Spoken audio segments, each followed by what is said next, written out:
Un, deux.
Aujourd'hui, donc, vous avez répondu à l'invitation sur cette conférence organisée chaque année dans le cadre de la semaine de la qualité de vie au travail par l'Arvisanact, la CGSS Prévention et la DIECT.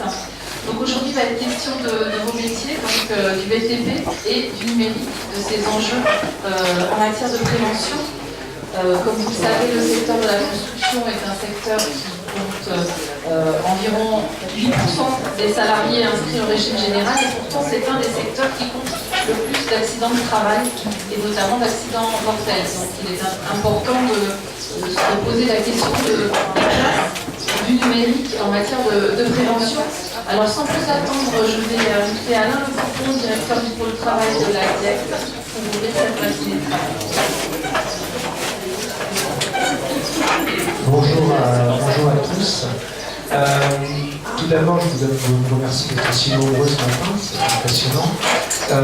Deuxièmement, remercier les collègues qui ont participé à l'organisation de cette demi-journée, comme les trois autres demi-journées de cette opération sur la qualité de vie au travail. Et donc ce matin, nous nous retrouvons autour du sujet du BTP et donc de l'amélioration, notamment de la prévention des accidents et de l'amélioration de l'acte de construction. Le principal service qui compose mon pôle, qui est le plus connu de tous, c'est les services d'inspection du travail. Les services d'inspection du travail ont été réformés il y a maintenant 2 ans et demi et ont été créés à La Réunion, comme dans certaines régions de métropole, des sections et des agents dédiés au BTP, qui n'ont pour mission que de contrôler les chantiers du niveau 1 et 2 du BTP, ainsi que les sièges sociaux. Ce qui fait que cette nouvelle organisation autour du BTP nous permet d'avoir une plus grande présence et d'avoir plus de constats dans l'acte de construction sur les chantiers. Longtemps, on s'est penché sur l'entreprise qui exécute in fine une action et sur le respect pareil de ses obligations légales et réglementaires en matière de prévention. On fait le constat que dans nombre de situations d'infraction, voire d'accident, l'entreprise n'est que l'acte que commet l'entreprise n'est que le résultat d'un défaut général d'organisation de l'acte de construction. Et ça nous renvoie automatiquement et légitimement vers le maître d'ouvrage qui, bien souvent, ne joue pas son rôle de pivot, de pilier et de centre de l'opération de construction. Ce rôle central de l'opération de construction, pour nous, il est souvent minimisé en amont. Un chantier, ce n'est pas uniquement un bâtiment qui sort de terre, c'est tout ce qui se passe en amont, qui par définition est invisible pour beaucoup de monde, mais c'est l'opération au cours de la conception, c'est le recours à un coordonnateur en conception, un coordonnateur avec de vrais pouvoirs, une vraie mission, c'est la préparation du chantier dans toutes ses composantes, un allotissement qui soit pertinent et qui soit réfléchi, des confusions volontaires au moins, je ne sais pas, entre les notions de moins disant et de mieux disant, qui peuvent aboutir, on le voit régulièrement, à des entreprises qui sont défaillantes dans les opérations de construction, qui entraînent des retards dans la construction, qui entraînent des surcoûts, ou qui interviennent dans des conditions directes ou dessous parce que à la sous-traitance, des conditions relativement dégradées qui, in fine, effectivement, mettent en cause à la fois la rentabilité de l'opération économiquement et la sécurité des salariés qui sont amenés à travailler sur ces chantiers. Des maîtres d'ouvrage qui sont souvent peu à l'écoute de leurs coordonnateurs en réalisation, en phase de réalisation, ou tout au moins pas assez à notre sens, pas assez à l'écoute des objectifs de prévention, des maîtres d'ouvrage souvent absents. On va dire ça comme ça. Ou c'est le sentiment qu'on peut en avoir en tout cas. La qualité de cette prise en charge de la préparation des chantiers, pour nous, est un gage vraiment de sécurité, de respect des délais et de la pérennité des entreprises et de leurs sous-traitants. Aujourd'hui, on le dit souvent dans le travail légal, un maître d'ouvrage trouvera toujours une entreprise pour faire moins cher quelque chose. Voilà. Il y a aujourd'hui des tas d'entreprises qui, pour vivre, peuvent arriver à confondre bénéfices et chiffre d'affaires et à faire de manière dégradée. Et on constate régulièrement des situations, des entreprises qui effectivement travaillent dans des conditions qu'on ne peut plus accepter aujourd'hui. Un des moyens qui va vous être exposé ce matin, qui est l'objet d'un débat, c'est la possibilité, alors, qui existe assez fréquemment désormais en métropole sur des chantiers. Alors, il ne faut pas se cacher, on parle d'un chantier d'une certaine dimension. On ne parle pas de chantier, de petits chantiers comme de construction pavillonnaire, mais chantier de niveau 1 ou 2, la possibilité de mutualiser un certain nombre de fonctions de sécurité, de fonctions d'ergonomie sur les chantiers. On voit désormais des lots dédiés sur la gestion des protections collectives sur le chantier. Pendant toute la durée du chantier, la protection collective est gérée à travers un lot dédié à une entreprise et n'est plus laissée à l'initiative de chaque entreprise pour chacun de ses salariés. De même, on voit des lots sur l'approvisionnement du chantier, notamment pour les salariés du second œuvre. On constate trop souvent que lorsque le gros œuvre est parti et que les engins de levage afférents au gros œuvre ont été démontés, les entreprises de second œuvre se retrouvent à manutentionner sur des kilomètres d'escaliers et d'étages, des charges significatives. Donc c'est effectivement contre-productif en termes de production de chantier, mais c'est aussi effectivement un véritable enjeu de santé et de sécurité pour les salariés affectés à ces missions. Donc voilà, on va essayer de vous présenter effectivement quelques exemples autour de ça. Un autre sujet sur lequel je vais rester extrêmement modeste, parce que c'est un sujet que je vais découvrir avec vous, c'est le sujet de la maquette numérique du BIM, qui est un sujet qui arrive tout doucement, qui est la dématérialisation de l'acte de construction, la conception de l'acte de construction. Et là-dessus, je laisserai les gens plus aveugles que moi et plus expérimentés que moi vous en parler. Néanmoins, ce qu'on voudrait tendre à démontrer ce matin, c'est que une bonne préparation d'une opération, une bonne prise en compte de tous ces domaines, effectivement un plus en termes de prévention, mais c'est aussi un plus dans le cadre de la production et dans le cadre de l'économie même de l'acte de construction. Ce n'est pas antinomique. Les coûts de sécurité et les coûts de préparation sont pas antinomiques avec la rentabilité d'une opération, loin de là, et bien au contraire. J'espère qu'on réussira à vous convaincre, les gens qui sont autour de nous aujourd'hui. Ce sont des messages que l'on ne porte pas que ici, c'est des messages qui vont être portés dans le courant de l'année auprès du Conseil de la commande publique, notamment autour de des sujets d'allotissement et de mutualisation d'un certain nombre de choses, autour des notions de mieux-disant et de moins-disant, qu'on retrouve trop souvent, et pas que dans le domaine de la construction, aussi dans le domaine de la prestation de services en général.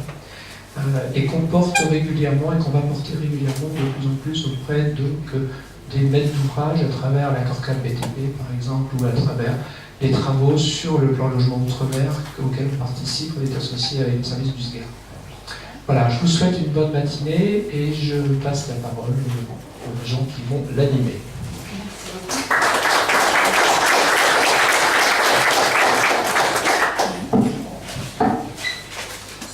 que j'ai le micro. Alors justement, pour aborder cette question, nous avons invité Marc Dupuis, qui est le chef d'agence Normandie de l'organisme professionnel de prévention du bâtiment et des travaux publics.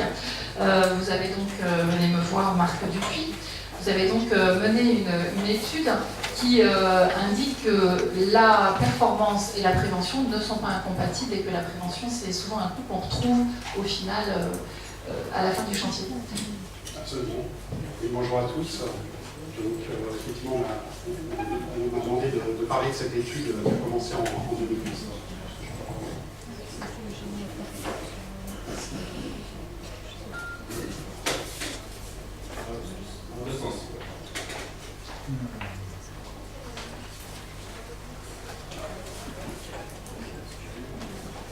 Alors, à l'origine de ce projet, donc, une idée reçue et quelque chose que tous les préventeurs ont très souvent entendu dans leur vie quand on s'adresse aux entreprises, c'est que la prévention est essentiellement un facteur de coût. C'est ça, la prévention, ça coûte, et ça reste une contrainte qui est imposée de l'extérieur. C'est quelque chose qui est normatif.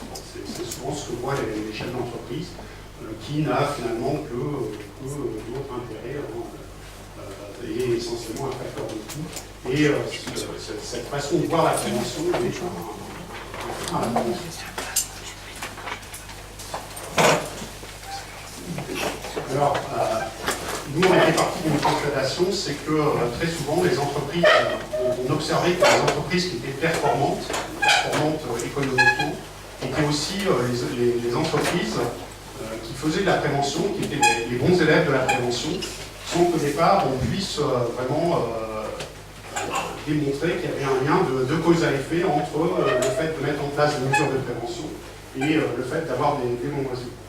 Donc, on a décidé de lancer cette étude. On sentait qu'il y avait un lien de cause à effet, et on a lancé donc cette étude en 2010 sur ces entreprises performantes.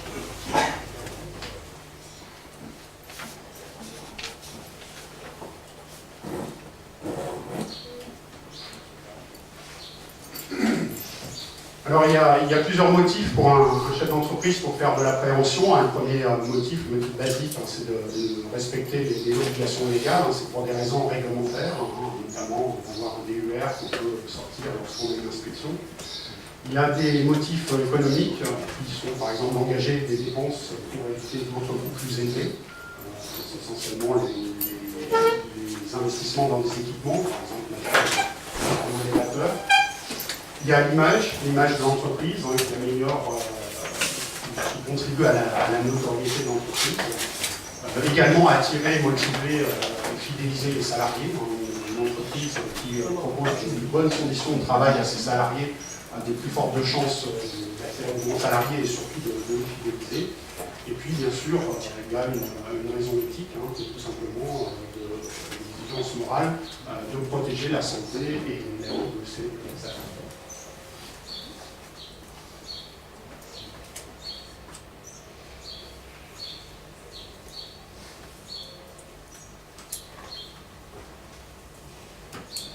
Alors, au niveau de l'engagement d'une dépense, donc on peut effectivement éviter un coût, on peut réduire les coûts, et la question c'était, est-ce qu'on peut aussi, bien sûr, améliorer la performance?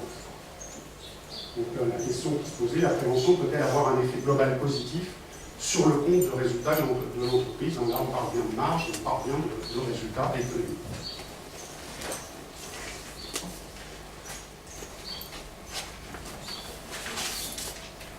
Alors, en fait, on a constaté qu'une action de prévention, quelle que soit sa motivation d'origine, parmi les motivations avant, réduit ou supprime un ou plusieurs risques, qu'ils soient à effet immédiat, donc ce sont des dangers par exemple, ou différés, comme par exemple les troubles musculo-squelettiques.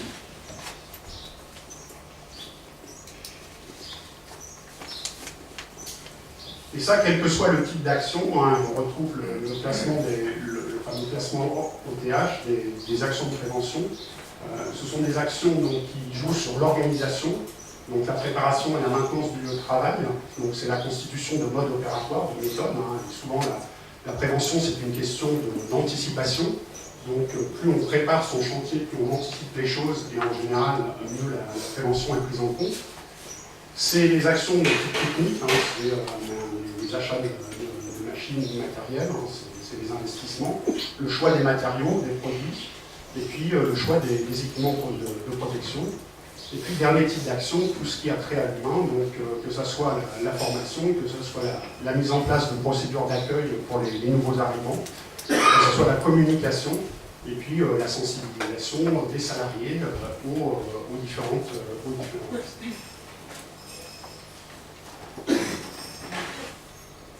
Alors, on a fait pour cette étude, on a mis au point une méthode qui est basée sur une approche comptable unique, pour identifier les coûts et les gains générés par l'action. Tous les chiffres viennent de l'entreprise et sont validés pareil. Donc aussi bien en investissement, formation, en exploitation, entretien et moyens humains, de même que les achats. Alors comme une méthode qui supposait d'avoir des compétences comptables, on a travaillé en collaboration avec le cabinet Aviso, qui nous a apporté ces compétences comptables.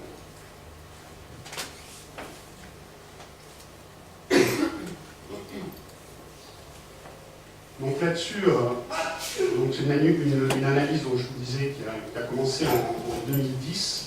Donc les premiers résultats ont été disponibles en fin 2013, portés sur 86 entreprises volontaires, représentant 180 cas d'actions de prévention étudiées. Donc les entreprises ont étudié plusieurs cas.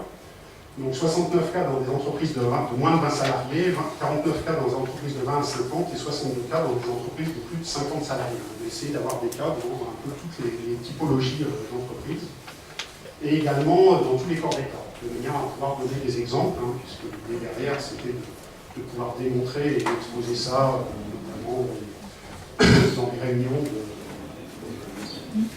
des AG par corps d'État. Et donc tous ces cas sont duplicables et transposables pour d'autres métiers. Alors les résultats maintenant. Donc là vous avez le détail des nombres de cas analysés par type d'entreprise. Pour les moins de 20, 40 entreprises représentant 69 cas. Pour les 20-50, donc 25 entreprises, 49 cas. Et pour les plus de 50, 21 entreprises et 62 cas. Alors les cas par métier, là vous avez le détail, vous voyez qu'on a des cas, je ne vais pas vous dire la dépôt, mais on a des cas dans tous les corps d'État.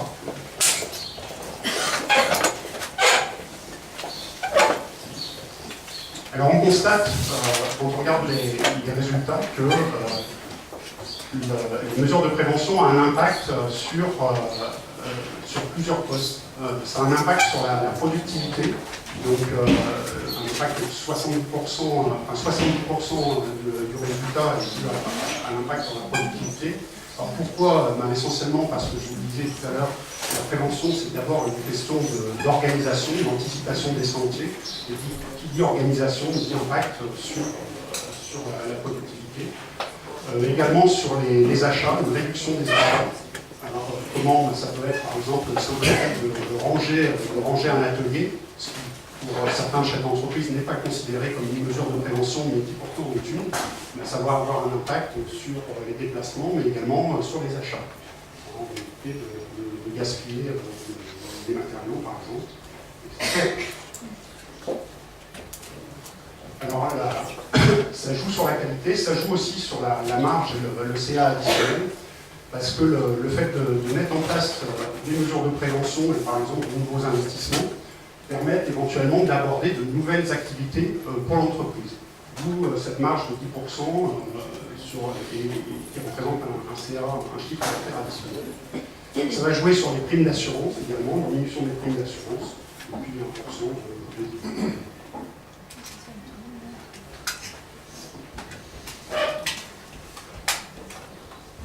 de l'évaluation, la répartition par poste de dépense, donc sur les ressources humaines, donc 20% de gains, l'entretien 4%, l'exploitation 22%, la formation 3%, et sur les investissements, 51%.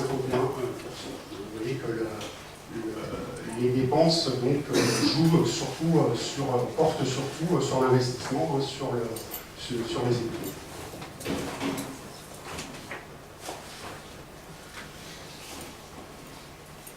Alors, ce qu'on constate, je parlerai du résultat après, hein, on constate que toutes les opérations, enfin pas tout à fait toutes les opérations de prévention sont gagnantes, mais même quand les opérations, même quand les bilans sont négatifs par rapport à une opération de prévention, il n'en reste pas moins que le rendement moyen de ces actions est de 0,73% du coût, c'est-à-dire que vous récupérez, même lorsque l'action de prévention n'est pas gagnante, vous en récupérez quand même 73% du coût.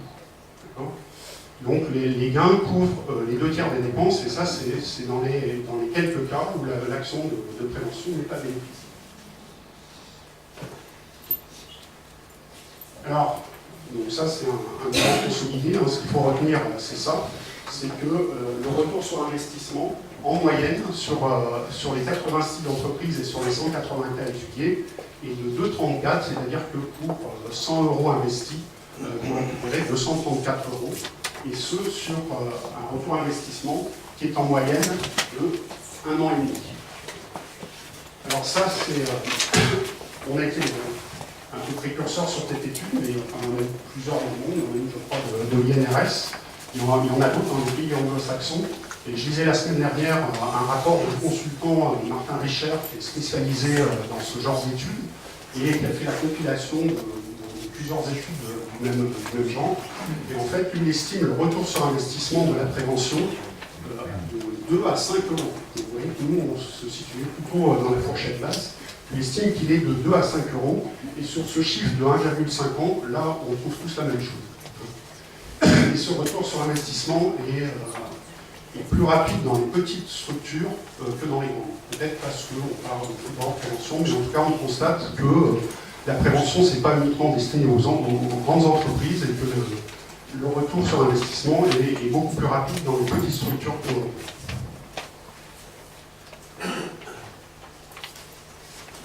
Donc, le ROP, Return of Prévention, hein, c'est l'acronyme qui est retenu dans toutes ces études, 2,34 pour l'étude de l'OPP.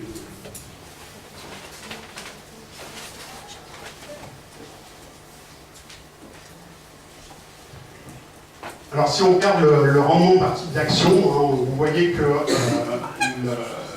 les principales, celles qui ont le plus bon retour sont les actions, si on regarde pour la partie organisation, sur tout ce qui est mode opératoire, méthode, hein, c'est la préparation, c'est l'anticipation, c'est l'organisation des chantiers.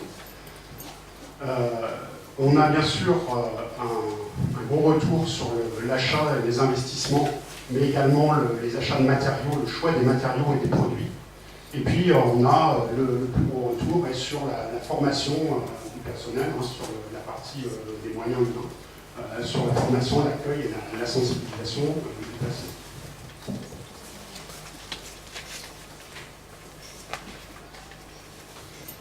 Le rendement n'est pas tout à fait le même pour les différentes tailles d'entreprise. Hein. Il est 2,83 pour les moins de 20, 2,46 pour les 20-50 et 2,16 pour les plus 50, comme je vous le disais. Peut-être parce qu'au départ, on ne partait pas du même niveau de prévention. En général, on peut estimer qu'on a un niveau de prévention de base au départ un peu supérieur dans les grandes entreprises. Ça reste parfois prouvé, mais en tout cas, on l'explique comme ça.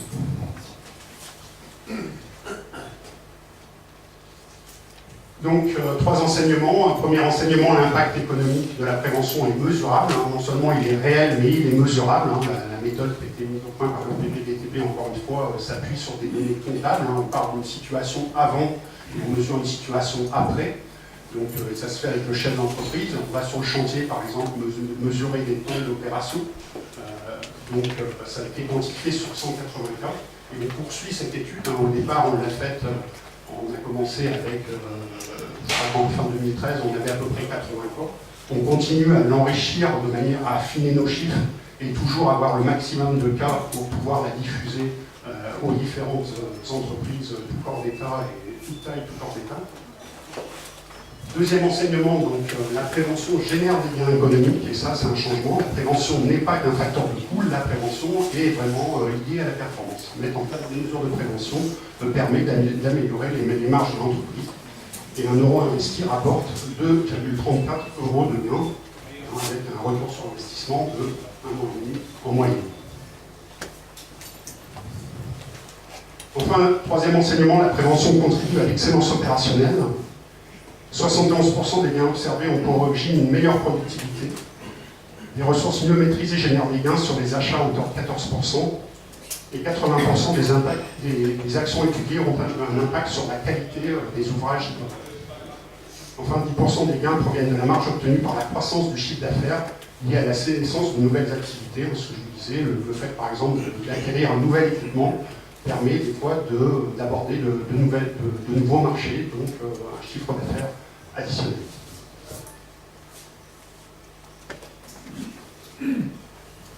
Alors, dernier enseignement, donc, la prévention est à la portée de tous, la prévention est accessible, et là aussi, contrairement à ce qu'on entend souvent, le coût moyen des actions étudiées est de 17 000 €.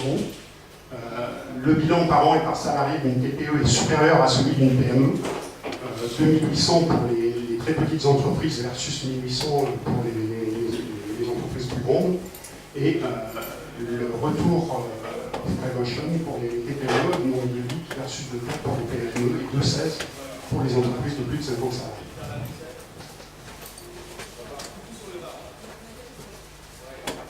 Alors on s'efforce maintenant qu'on a fait cette étude, d'abord on s'efforce de la diffuser, de porter ce message. C'est un des grands chevaux de bataille de l'OPPBTP, de dire non, d'inverser le paradigme, de dire non, la prévention n'est pas qu'un facteur de coût, la prévention est un facteur d'excellence et vous permet d'améliorer la performance de l'entreprise. Donc comment déjà on porte ce message? On a réalisé des petits films à partir de cas concrets. On en a un certain nombre, là je vais vous en présenter un ou deux, pour que les entreprises puissent s'en inspirer.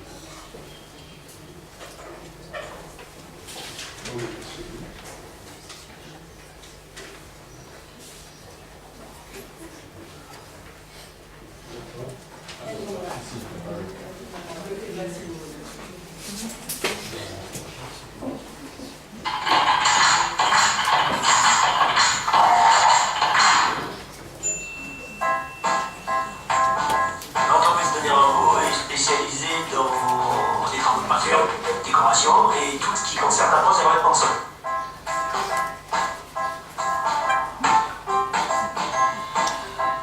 Dans une démarche de prévention, nous avons choisi d'installer à l'atelier un chariot de découpe basculant au revêtement de sol. Alors cela a permis de supprimer la mobilisation des charges lourdes, d'éviter les douleurs musculaires, les risques de coupure sur les chantiers. Et cela règle aussi les problèmes de surcharge des véhicules.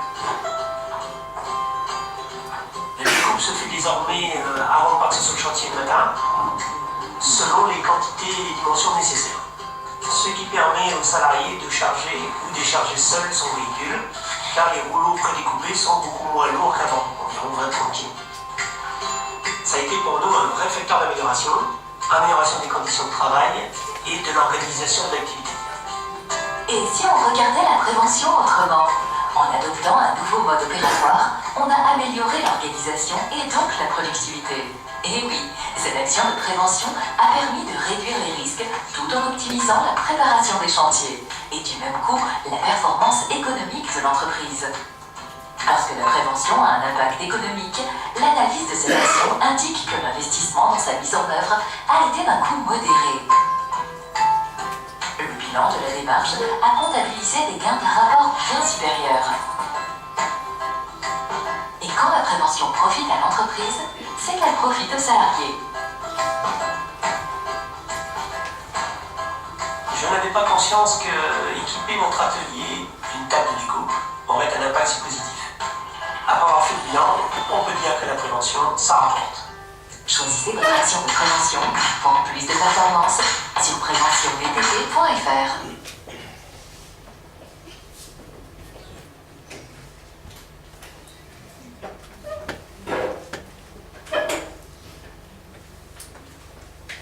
Alors, Ces petits films sont disponibles sur YouTube, hein, il y en a un certain nombre, je vous en passerai un deuxième dans un instant. Et vous avez sur le site internet de l'OPPBTP le détail de l'opération. Là, vous avez les points clés du cas, vous avez l'analyse comptable. Donc, quelqu'un qui veut s'inspirer de cette opération peut la reproduire éventuellement dans son emploi.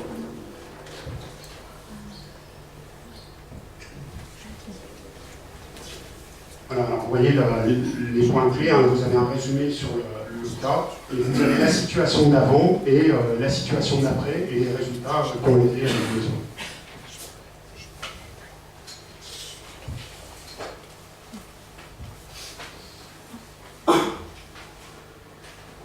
Je vais vous passer un deuxième cas dans un autre domaine.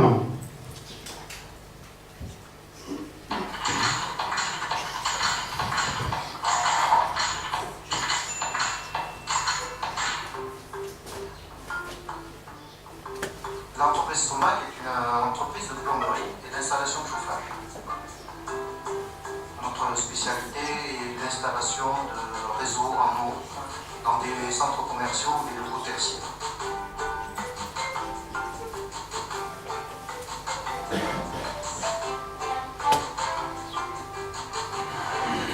Nous avions l'habitude d'utiliser du tuyau en cuivre pour ce genre de chantier. La manutention, le poids de ces matériaux avec des risques inhérents à ce type de produits, c'est-à-dire les brûlures lors des soudures ou bien l'inhalation de fumée, nous ont amené à une démarche de prévention. Nous avons décidé de remplacer nos tuyaux cuivre par des tuyaux en PEX. Ils sont beaucoup plus légers, faciles à transporter et à manipuler sur les chantiers. Il n'y a plus de soudure. L'assemblage est réalisé avec une sertisseuse sur la cuve et on n'a plus aucune possibilité d'abîmer le support. Et en plus, le temps de pause est divisé par 2. Ça a été un vrai facteur d'amélioration pour l'entreprise. Et si on regardait la prévention autrement? Cette action de prévention a permis de réduire les risques tout en améliorant la productivité sur les chantiers et du même coup, la performance économique de l'entreprise. Et oui, parce que la prévention a un impact économique, l'analyse de cette action indique que pour un investissement raisonnable, les gains obtenus en optant pour ce changement de matériaux sont bien supérieurs. Et quand la prévention profite à l'entreprise, c'est qu'elle profite aux salariés.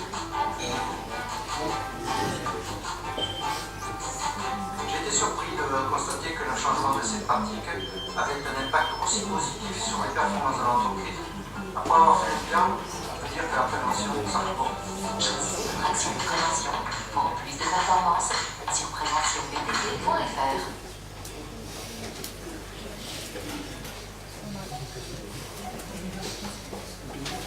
Vous voyez, l'intérêt celle-ci, on avait affaire dans l'exemple précédent à un choix d'un investissement d'un matériel. Là, c'est une substitution de matériaux. Hein, donc là, du coup, ils sont essentiellement des coûts de formation et aussi d'équipement matériel pour travailler ce nouveau matériau. Et vous voyez, on a toute une bibliothèque de cas très concrets comme ça.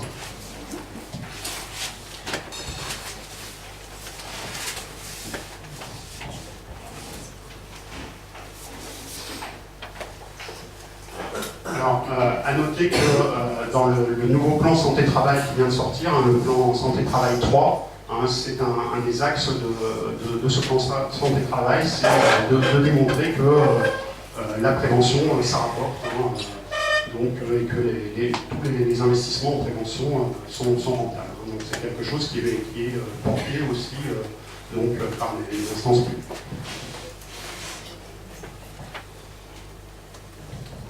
Marine Jandy, donc directeur des risques professionnels à la CNPS. Il faut convaincre les chefs d'entreprise que la prévention est rentable pour eux. Donc c'est un message qui est vraiment porté par l'ensemble des préventeurs aujourd'hui.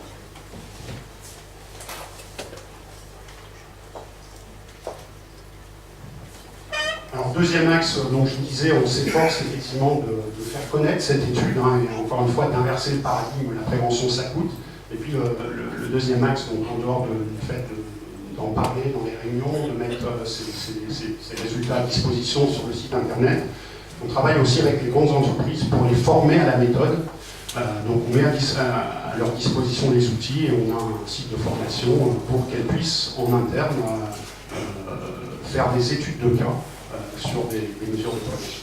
C'est le deuxième axe par rapport à cette méthode de prévention des performances. Je ne vais pas vous détailler l'offre. Voilà. Donc, en conclusion, l'objectif de prévention de performance, passer d'une logique d'évitement des pertes à une logique d'espérance. Merci.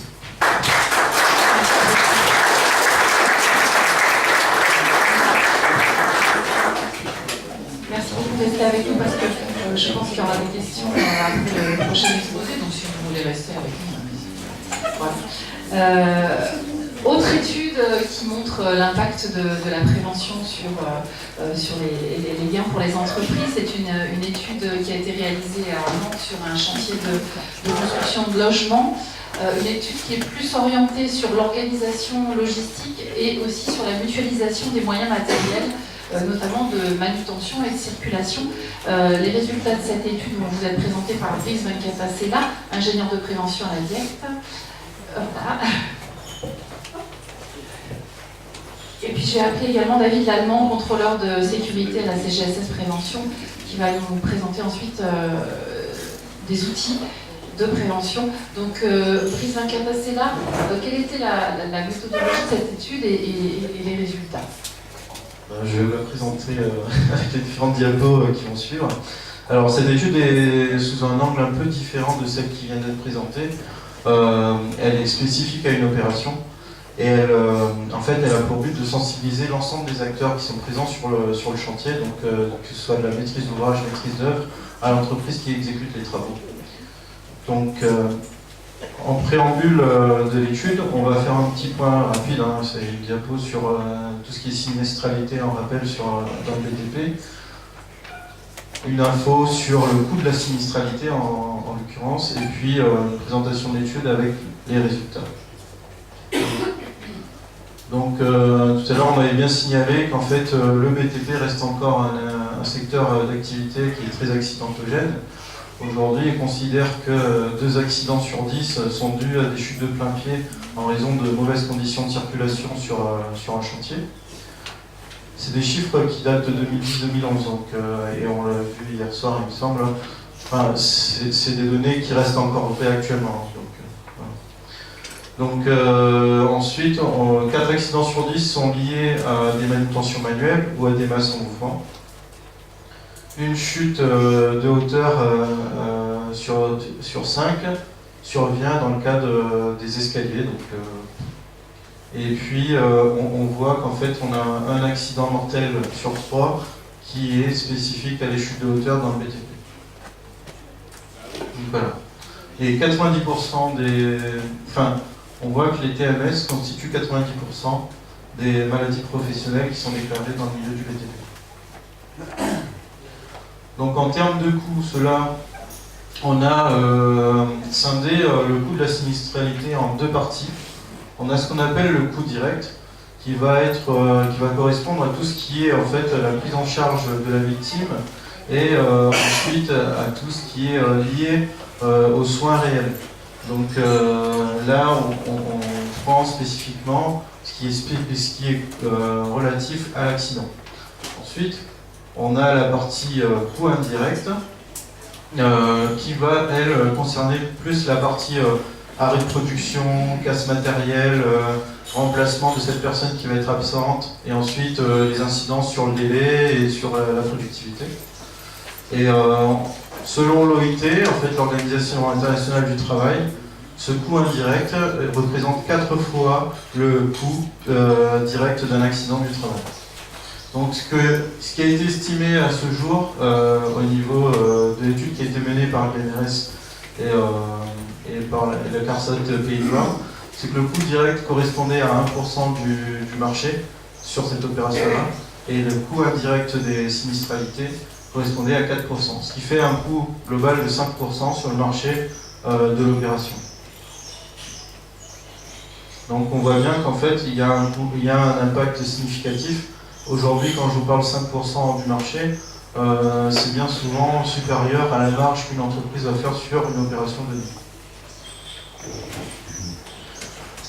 Donc l'étude, en l'occurrence, qui a été menée par INRS conjointement avec la CARSAT Pays de Loire, par des personnes qui sont des professionnels du BTP. Donc on a une construction de 60 logements en très haute performance énergétique sur un seul bâtiment avec 5 niveaux, donc qui correspondent à 4500 m² de plancher. Et en fait, on a 2 cages d'escalier, ascenseur, terrain plan. En fait, l'étude va concerner essentiellement les corps d'état secondaires, c'est-à-dire qu'ils ont fait le choix d'exclure le gros œuvre et la partie couverture charbon. Donc tous les autres corps d'état sont en revanche inclus dans l'étude. Et on n'a également pas les VRD, bardage parti. Donc c'est une opération qui a duré 18 mois. Et au niveau de l'étude, ce qui a été choisi, c'est de prendre 3 configurations d'organisation logistique sur le chantier. Donc la première configuration, c'est de dire on n'a pas d'organisation réelle de la logistique. On a au mieux la grue à tour du gros œuvre qui est encore à disposition des corps d'état secondaires ou des grues mobiles qui sont mis à disposition. Mais c'est quasiment tout. C'est-à-dire que dans le cas numéro 0, comme ils l'ont nommé, en fait, on va amener les matériaux sur les balcons ou via les baies en façade et sans aménagement spécifique. Donc on va bénéficier de ce qui est là, mais pour le gros œuvre. Ensuite, on a le cas numéro 1, la configuration numéro 1, où en fait on va installer des recettes en façade du bâtiment, des recettes de réception, et on va mettre en service les ascenseurs définitifs sur la phase chantier. Donc ça veut dire qu'en l'occurrence, on va pouvoir utiliser les ascenseurs avec le montage des matériaux et l'accès pour les salariés eux-mêmes. La configuration numéro 2, qui correspond à la troisième configuration, c'est la mise en place de plateformes de transport extérieur, ce qu'on appelle les plateformes sur main, échafaudage sur main en fait, où du coup ça va permettre d'arriver au bon niveau et aussi avoir des zones de travail sur la façade extérieure. Donc là on voit quelques illustrations sur les 3 cas. Donc le premier cas, défaut d'organisation, on voit bien ce que je vous disais tout à l'heure. La première photo, on voit l'amener de plaques avec le Manitou sur un balcon et une ouverture en façade. Et du coup, on voit qu'il n'y a plus de sécurité et il n'y a pas d'aménagement prévu là-dessus. Le déchargement manuel et le montage dans les étages des menuiseries.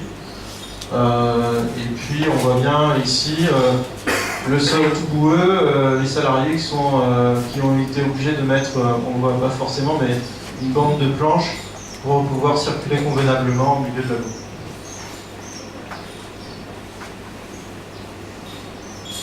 Donc là, deuxième cas, on voit que là, globalement, il a été mis en place une recette pour réceptionner les matériaux au niveau de l'étage.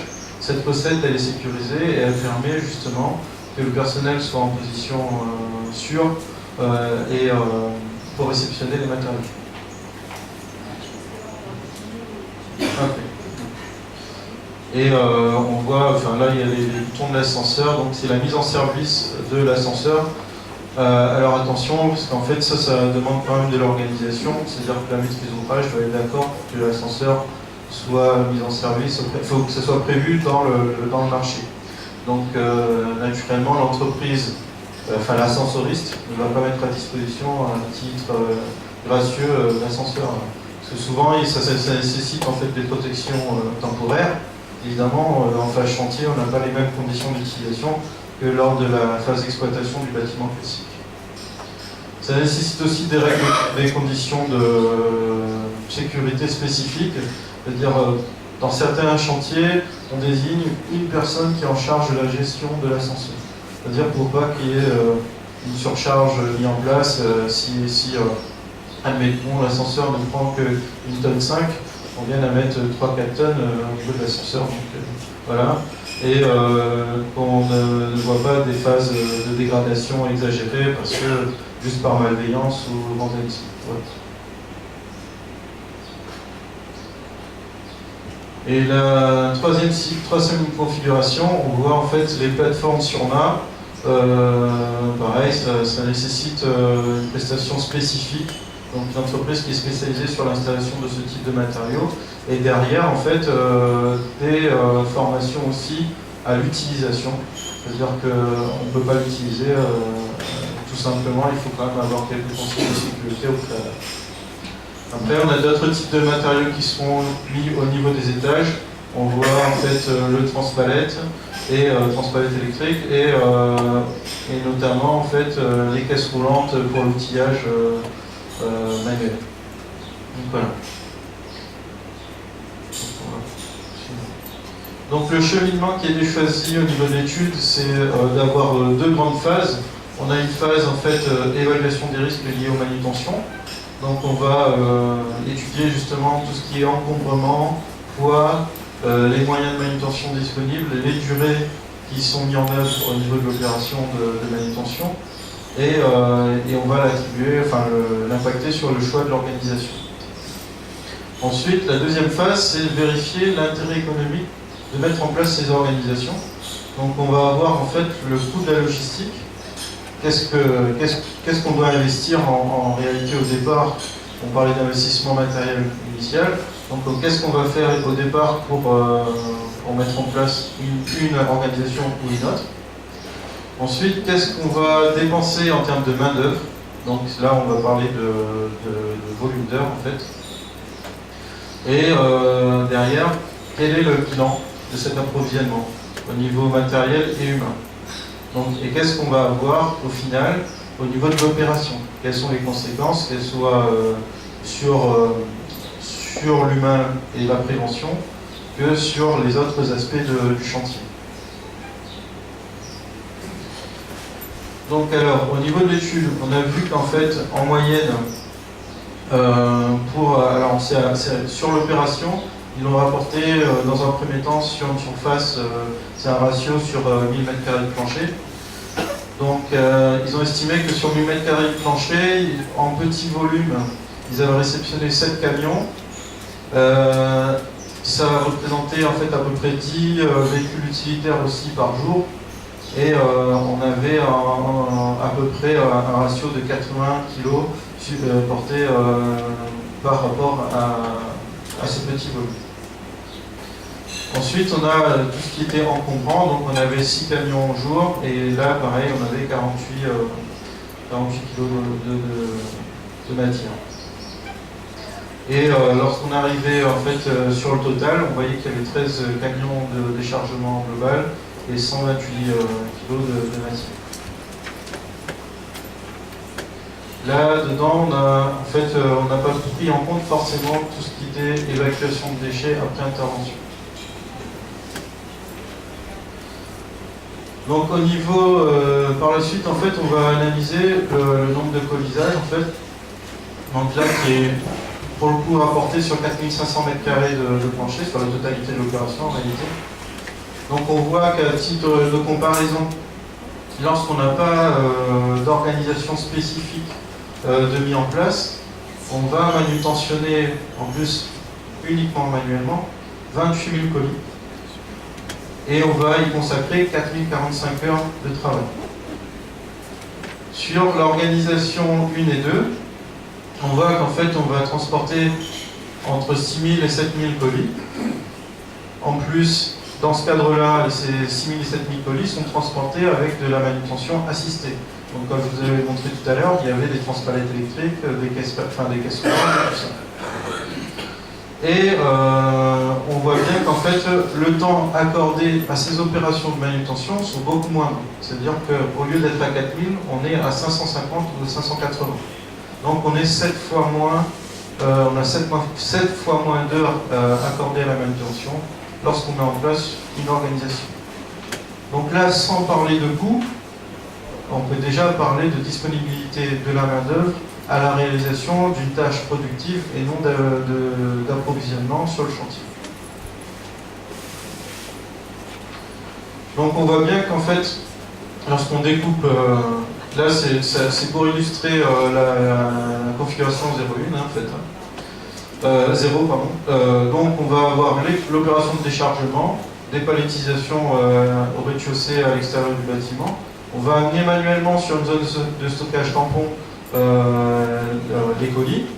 Et après on va dispatcher au niveau de chaque étage jusqu'à arriver à la pose finale des différents éléments.